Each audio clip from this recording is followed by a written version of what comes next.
जय हिंद दोस्तों।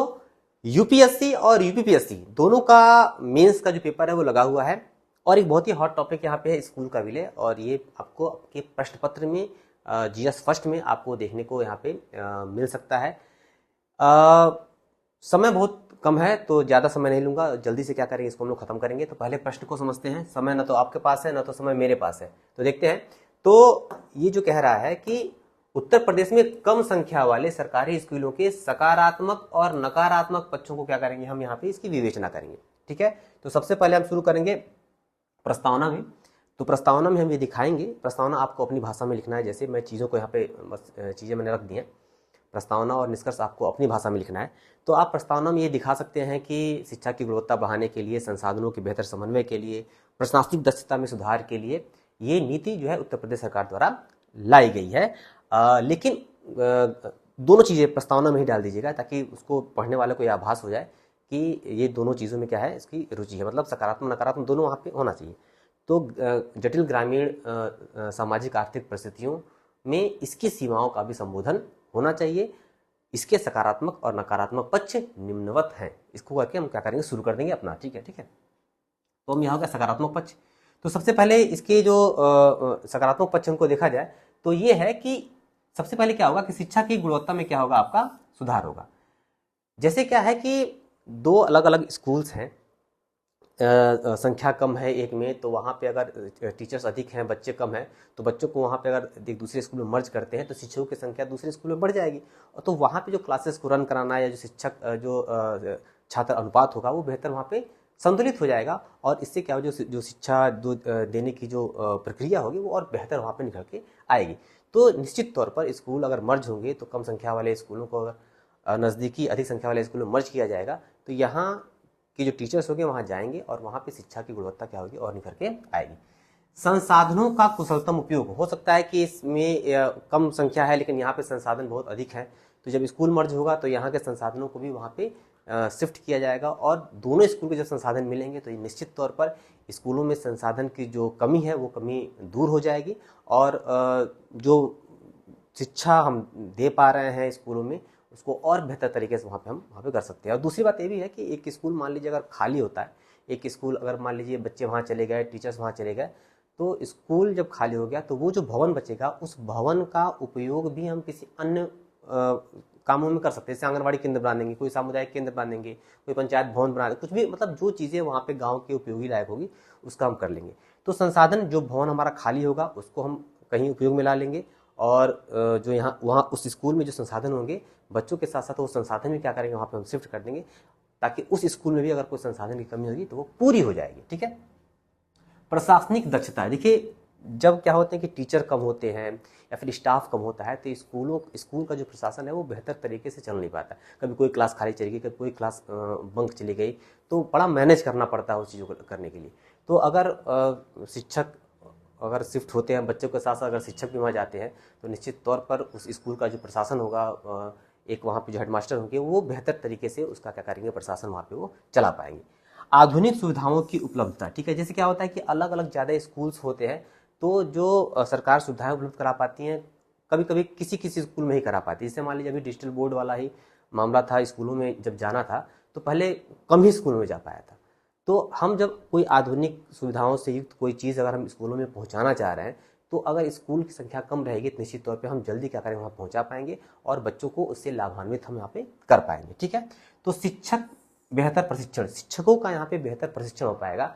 डाइट में जो प्रशिक्षण होता है तो शिक्षकों की सूची आती है, तो कभी किसी की तबीयत खराब हो रहती है, कभी पता चला कि क्या कहती है स्कूल में 2 ही शिक्षक है, एक शिक्षक छुट्टी पे चला गया है, एक शिक्षक बीमार है, तो वो उस प्रशिक्षण में नहीं आ पाता, तो उस प्रशिक्षण के अभाव में वहाँ के बच्चों को अच्छी गुणवत्तापूर्ण मतलब जो शिक्षा नहीं मिल पाती है।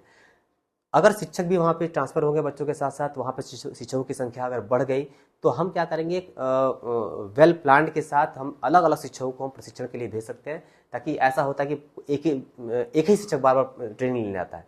जब शिक्षक कम होते हैं और वहाँ पे मैनेज करना बड़ा मुश्किल होता है तो एक ही शिक्षक बार बार प्रशिक्षण लेने आता रहता है, तो एक ही शिक्षक का जो क्षमता संवर्धन हो पाता है और शिक्षक के जो क्षमता संवर्धन वो हम नहीं कर पाते। तो जैसे ही संख्या अगर शिक्षकों की बढ़ेगी तो कभी एक शिक्षक को, कभी उस शिक्षक को, कभी उस शिक्षक को हम क्या करेंगे, क्षमता संवर्धन के लिए या प्रशिक्षण के लिए हम भेज पाएंगे, ताकि अगर वो प्रशिक्षण लेके जाएगा तो बच्चों को अच्छी शिक्षा क्या करेगा, वो दे पाएगा। तो ये भी पॉइंट हमारा बनेगा सकारात्मक में। सहपाठ्यचर्या गतिविधियां, जब भी स्कूल में बच्चों की संख्या कम होती है तो जो सहपाठ्यचर्या गतिविधियां हो गई, या जो प्रयोग हो गया, चाहे खेल हो गया, चाहे जो सामूहिक जो गतिविधि बच्चों को हो गई, वो बेहतर तरीके से नहीं हो पाती है। लेकिन बच्चों की संख्या अगर अधिक रहेगी तो ये जो सहपाठ्यचर्या गतिविधियां हैं, इसको बेहतर तरीके से क्या करेंगे, हम स्कूलों में लागू कर पाएंगे। तो ये भी क्या हो जाएगा, हमारा सकारात्मक पक्ष हो जाएगा। बेहतर निगरानी और जवाबदेही, जो हमारा जो मुख्य केंद्र है, जो बेसिक शिक्षा अधिकारी है का जो कार्यालय है, वहाँ से जो स्कूलों की निगरानी है वो बेहतर तरीके से हो पाएगी। मान लीजिए अधिक स्कूल है तो अधिक हमारे मानव संसाधन लगते हैं, अलग अलग चीज़ें लगती हैं, अधिक हमको मेहनत करना पड़ता है, तो स्कूलों की निगरानी उतनी बेहतर तरीके से नहीं हो पाती। कम स्कूल रहेंगे तो कम स्कूलों की निगरानी बेहतर होगी, और उसी स्तर पर हमारी जो जवाबदेही होगी, जो शिक्षक के जो अधिकारी हैं उनकी जो जवाबदेही होगी उसी स्तर पर स्थापित हो पाएगी। डिजिटल शिक्षा, जो डिजिटल शिक्षा है, जब स्कूल मर्ज होंगे तो जो नई नई चीज़ें हैं वो स्कूलों में कम संख्या में होंगी, तो कम संख्या में चीज़ों को पहुंचाना क्या हो जाएगा, बहुत ही आसान रहेगा। और इस तरीके से हम कम समय में क्या करेंगे, उस डिजिटल शिक्षा को जो भी चीज़ें वहाँ पर प्रोवाइड करानी होगी उसको बहुत ही हम आसानी से प्रोवाइड करा पाएंगे। जैसे मान लीजिए हर स्कूल में क्या करना है कि कोई टैबलेट ही बांटना है, तो भाई आप टैबलेट बांट रहे हैं तो अलग अलग स्कूल के भाई अलग दो टैबलेट वहाँ रखने पड़ रहे हैं। कम स्कूल रहेगा तो कम दे पाएंगे हम, उससे चीज़ें क्या होंगी, थोड़ी सी अच्छी हो पाएंगी। लंबे समय में लागत बचत, ये भाई लंबा समय लगता है, जो हमारी जो फंडिंग हम स्कूलों को करते हैं, अलग अलग स्कूलों में जो मद होते हैं उन मदों में हम फंडिंग करते हुए हम चले जाते हैं, तो वो जो पैसा होगा खर्चों का, कम स्कूल रहेंगे तो कम खर्च हमारा होगा, तो हमारा बचत इसमें होगा। और ये भी है कि स्कूल टूटते कभी फर्श टूटता है, कभी छत टूट जाती है, कभी कुछ होता है, कभी कुछ होता है, तो उसका जो मरम्मत वगैरह होगा, कम स्कूल रहेंगे तो कम खर्च आएगा। तो जाहिर सी बात है कि भाई हमारा खर्च बचेगा, हमारा पैसा बचेगा, सरकारी जो संसाधन है वो हमारा बचेगा, और उसका उपयोग हम कहीं और कर पाएंगे। तो इन चीज़ों को देखा जाए तो हमारा जो सकारात्मक पक्ष है इन चीज़ों को लेकर कि स्कूल विलय अगर होते हैं तो ये चीज़ें आपके निखर के सामने आ सकती है। ठीक है, आगे देखते हैं इसके नकारात्मक पक्ष क्या क्या है। भाई सबसे पहले तो जो है कि शिक्षा से वंचित, भाई जब स्कूल हमारा मर्ज होगा तो इस स्कूल क्या होगा, थोड़ा सा हमारा दूर होगा। जब दूर होगा तो बच्चे पढ़ने नहीं जाएंगे, या फिर जो बच्चियाँ होंगी वो पढ़ने से दूर जाने से क्या हो जाएंगी, बचेंगे। अरे दूर है, बहुत लंबा है, 1 किलोमीटर है, 2 किलोमीटर है, 3 किलोमीटर है, वहाँ कौन जाएगा। पहले तो यही था तो आदमी क्या होता था कि चला जाता था। अरे मैंने तो ये देखा है कि टोला टोला जो वाइज होता है, एक दूसरे टोले पर होता है तो जाने वाली समस्या आता है, वो टोला में जाए हम पढ़े, वो टोला पर जाए, या डीहा पर पढ़े जाए हम, जो दूर हो जो होता था। तो एक गांव में ही जब दूर होता था स्कूल तो समस्या आती थी, तो अब भी अलग जब दूर होगा तो क्या हो जाएगा, थोड़ा सा दिक्कत वहाँ पे बढ़ेगी। जो बच्चे होंगे या फिर जो बच्चियाँ होंगी खास तौर पे, वो दूर के स्कूलों में क्या हो जाएंगी, जाने से कतराएंगी। ठीक है, दूसरा क्या है कि आरटी एक्ट का उल्लंघन होगा। आरटी एक्ट ये कहता है कि 1 किलोमीटर के अंदर में आपका प्राइमरी स्कूल होगा, और 3 किलोमीटर के अंदर में आपके जूनियर हाई स्कूल होंगे। ठीक है, ये आपका ये आरटी एक्ट कहता है।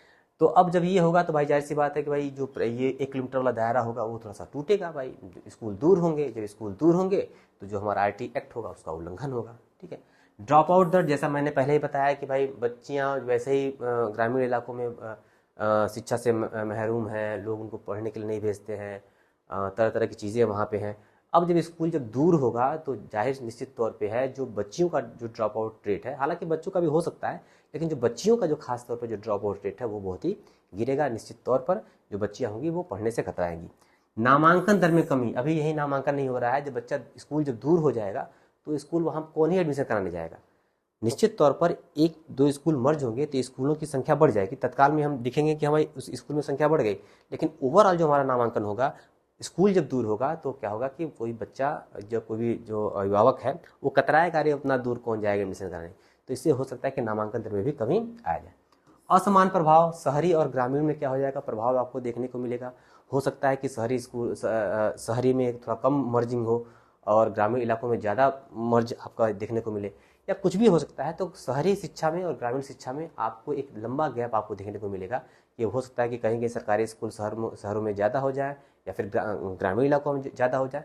तो कुछ ना कुछ यहाँ पे प्रभाव ये भी देखने को मिलेगा कि शहर में हो सकता है कि कम मर्जिंग हो, या फिर शहर में ज़्यादा मर्जिंग हो, ग्रामीण इलाकों में कम मर्जिंग हो। ऐसे आपको यहाँ पे देखने को मिल सकता है।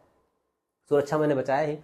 बच्चियों की सुरक्षा का खास तौर पर इसमें समस्या आ सकती है कि बच्चियां जब अपने ही गांव में जब लंबी दूरी तय करके जाती थी एक टोला से दूसरे टोला, तो वहाँ पे छेड़खानी की घटनाएं या ताने की घटनाएं या फिर और चीज़ों की घटनाएं वहाँ पे होती थी। जब बच्चियां दूर जाएंगी 2 किलोमीटर 3 किलोमीटर या उससे अधिक दूरी पर जब स्कूलों पर जाएंगे, निश्चित तौर पर उनकी सुरक्षा क्या हो जाएगा, प्रश्न ये उठेगा। हमारे जो स्कूलों में बच्चे, उनकी जो पहुँच है वो भी घटेगी। बच्चे लगातार स्कूल नहीं पहुँच पाएंगे। जब एक ही गाँव में स्कूल था तो वे नज़दीकी तो है, चले जाओ स्कूल, क्या दिक्कत है, क्या दिक्कत नहीं।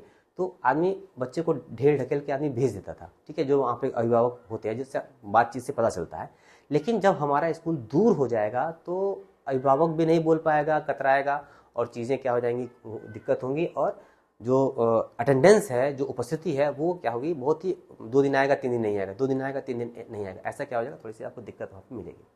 सामाजिक विरोध आप देखने को ये तो हो ही रहा है, लगातार आप पोस्ट वीडियोस आप देख ही रहे होंगे कि भाई सामाजिक विरोध इसका हो ही रहा है कि भाई स्कूलों की मर्जिंग ना हो, तो इसका विरोध भी आपको यहाँ देखने को मिल सकता है। सामुदायिक भागीदारी यहाँ पे कम होगी। जब जैसे ही 15 अगस्त होता था, 26 जनवरी होता था, कोई भी अगर मीटिंग वगैरह होती थी तो गांव के जो अभिभावक होते थे वो जल्दी क्या होते थे, स्कूल वहाँ पे पहुँच जाते थे। लेकिन जब स्कूल दूर होगा तो वो भी कतराएंगे, किसी भी तरह की भागीदारी से वो लोग वहाँ पे कतराएंगे। छात्रों पर मनोवैज्ञानिक प्रभाव पड़ेगा। जब कम बच्चे होते थे, कम संख्या होती थी स्कूलों में, तो बेहतर अच्छा परफॉर्म वहाँ पे कर पाता था, अच्छी चीज़ों को वहाँ बेहतर तरीके से निकाल पाता था। लेकिन संख्या जब बढ़ जाएगी, भीड़ बढ़ जाएगी, एक क्लास में अधिक से अधिक बच्चा हो जाएगा, तो जो प्रतिस्पर्धा होगी, उस प्रतिस्पर्धा में हो सकता है कि जो कमजोर औसत जो बच्चा है उसको उस प्रतिस्पर्धा का सामना करना पड़े, उसको कुछ मनोवैज्ञानिक प्रभाव को भी वहाँ पे सामना करने को वहाँ पे देखने को मिल सकता है। शिक्षकों पर प्रभाव तो पड़ेगा ही पड़ेगा, निश्चित तौर पर। शिक्षक भी हो सकता है कि जब स्कूल मर्ज होंगे तो बच्चे जाएंगे तो शिक्षकों को भी ट्रैवल करना पड़ सकता है। हो सकता है कि शिक्षक भाई वहाँ पे ज़्यादा कंफर्टेबल हो, दूसरे स्कूल में जाएगा तो वहाँ पे हो सकता है कि उतना कंफर्टेबल ना हो पाए और उतने अच्छे तरीके से वहाँ पे ना पढ़ा पाए। रोजगार का संकट आप जान ही रहे हैं कि जो शिक्षक भर्तियाँ होंगी वो थोड़ी सी कम हो जाएंगी, क्योंकि शिक्षकों का पद कम हो जाएगा, रसोइयों का जो पद हो जाएगा वो कम हो जाएगा। तो निश्चित तौर पर रोजगार का संकट आपको यहाँ पे देखने को मिल सकता है। निष्कर्ष में देखिए, आप एक सरकारी सेवक बनने जा रहे हैं तो पूरी तरीके से इसका विरोध आप नहीं करेंगे। आपके मन में बहुत ही अगर भावना आ रही नहीं होना चाहिए तो उसको आप दबा लीजिए। आपको कहना है कि नहीं, बहुत एक अच्छा कदम है, बहुत अच्छा कदम है, लेकिन सुरक्षा के जो संकट आपको देखने को मिलेंगे उसका संबोधन किया जाना जरूरी है। परिवहन का संबोधन किया जाना जरूरी है। आरटी नियम का जो उल्लंघन हो रहा है उसका संबोधन किया जाना जरूरी है। या फिर आप वैकल्पिक सुझाव भी यहाँ पे दे सकते हैं। हो सकता है आप निष्कर्ष के पहले भी आप दे सकते हैं या फिर निष्कर्ष में ही इसको शामिल कर सकते हैं। जैसे शिक्षक भर्ती अच्छा है कि भाई विलय करने से पहले हम शिक्षक भर्ती को थोड़ा सा देख लें, नामांकन बढ़ाने का प्रयास कर लें, ठीक है, या फिर मोबाइल स्कूल को हम देख लें, मोहल्ला क्लासेस को देख लें, डिजिटल क्लासेस को देख लें। मतलब इन चीज़ों को शामिल करते हुए आप दिखाएंगे कि ठीक है, ये अच्छा नियम है, अच्छा नीति है, इसके अच्छे रिजल्ट आ सकते हैं, लेकिन इसकी जो सीमाएं हैं उन सीमाओं का भी संबोधन क्या है, जरूरी है। इनका निराकरण करने के बाद ही स्कूलों के विलय की प्रक्रिया को पूर्ण किया जाना चाहिए। तो ऐसा करके क्या करेंगे, इस प्रश्न को हम लिखेंगे और निश्चित तौर पर अगर ऐसा लिखते हैं आप तो आपको नंबर अच्छे मिलेंगे। कुछ डाटाज वगैरह आपको अगर ऐड करना हुआ तो आप ऐड कर सकते हैं, जैसे कितना ड्रॉप आउट रेट इस वक्त है और कितना संभवतः इसके ऐसे करने से ऐसा बढ़ सकता है। आप अनुमान लगा के बस आप क्या करें वहाँ पे इसको लिख सकते हैं। तो ठीक है, तो ऐसा करिए आप। समय कम है, मुझे पता है कि आप लोग पढ़ रहे होंगे, तो इसको लिखिए और अगले प्रश्न में हम फिर आएंगे एक अच्छे टॉपिक के साथ। हो सकता है जो बहुत ही हॉट टॉपिक हो और आपके पेपर में उसके आने की संभावना हो, तो इसको हम क्या करेंगे, फिर हम उसको लेके आएंगे। ये बहुत तेज़ी से मैंने पढ़ाया है, बहुत तेज़ी से आपको बताया है, ताकि मैं जान रहा हूँ, मैं समझ रहा हूँ कि आपके पास समय कम है, तो मैंने भी बहुत ही कम समय लिया है और कम समय लेकर क्या किया है, आपको चीज़ें वहाँ तक पहुँचा दी हैं। इसको पॉइंट आउट कर लीजिए, नोट कर लीजिए और अपनी भाषा में क्या करिएगा, वहाँ पे इसको लिख डालिएगा। ठीक है, जय हिंद, जय भारत।